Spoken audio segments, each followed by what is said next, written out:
This segment of the news is brought to you by Sun Oil Limited. Welcome back. Democratic National Alliance leader Orinthia Komolafe says lockdown strategies are insufficient to mitigate the spread of the virus. She says this much during a virtual discussion this week with party members and supporters under the theme COVID-19 and the New Bahamas. Government must provide stimulus for persons to be home. We know that our fiscal position does not allow for that. This is why we're saying we have to find a way to coexist with COVID-19. We must open safely and strategically. The DNA is proposing a reopening plan that balances saving lives and sustaining livelihoods. Mrs. Komolafe stresses the importance of the immediate steps needed for the country's economy to coexist with COVID-19. So what are the immediate steps? We're going to increase testing capacity immediately, and this must be a private sector partnership, not just public hospitals, but also private hospitals, not just public laboratories, but private laboratories, professionals who are functioning in the public sector, as well as professionals who are functioning in the private sector. Cost must not be a barrier to testing. We either pay millions for the test, or we are and other equipment and resources and infrastructure to combat this virus, or we will continue to lose billions. We must engage industry associations and businesses.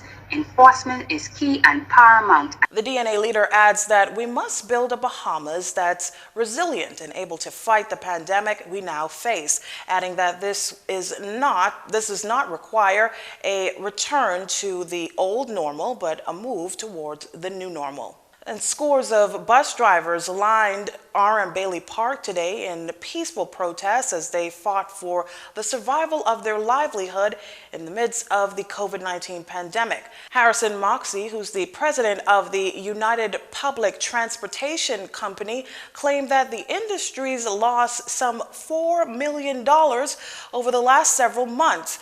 This because of the new emergency powers orders specified no person. While we understand the government's position on saving lives in the midst of the pandemic, the truth be told, in our few weeks to continue working in our country, the first reopening, there was no reported cases of COVID-19 that led back to our industry through contact tracing. This because the new emergency powers orders specified no person shall offer or seek to hire any private or public bus services. We have numbering in the buses, up to 15 passengers. We have hand sanitizers upon entry at the door. We have signs, both English, Creole and Spanish, for people traversing the vehicles so that they can know they have to sanitize their hand as they enter. Also to wear their masks and to continually wear the mask during the course of their transition on public transportation. Mr. Moxie shared some of the COVID-19 protocols that buses are implementing to ensure that they are in line with government-mandated protocols. Nevertheless, the UFTC president sends this message to the Prime Minister. This procrastination of small business opening and reopening will drive your people to the point of despair, to be driven to the state of depression because our businesses are inactive. One can almost see COVID as attractive. Understanding the demise we are facing as a country, we appeal to the government to strike the proper balance for all the citizens across the Bahamian Divide and for our industry in particular. Ministry of Education officials and members of the Bahamas Union of Teachers are in ongoing meetings surrounding the reopening of schools across the country. This coming from BUT President Belinda Wilson, who tells our news team that the ministry has made a few changes.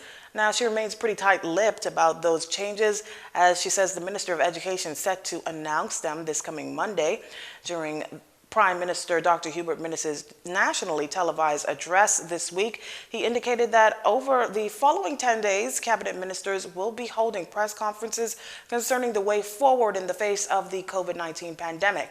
This after he announced that New Providence has no need for a complete lockdown anymore after imposing a 7-day lockdown which was eventually lifted last week to mitigate the spread of COVID-19 here in the capital.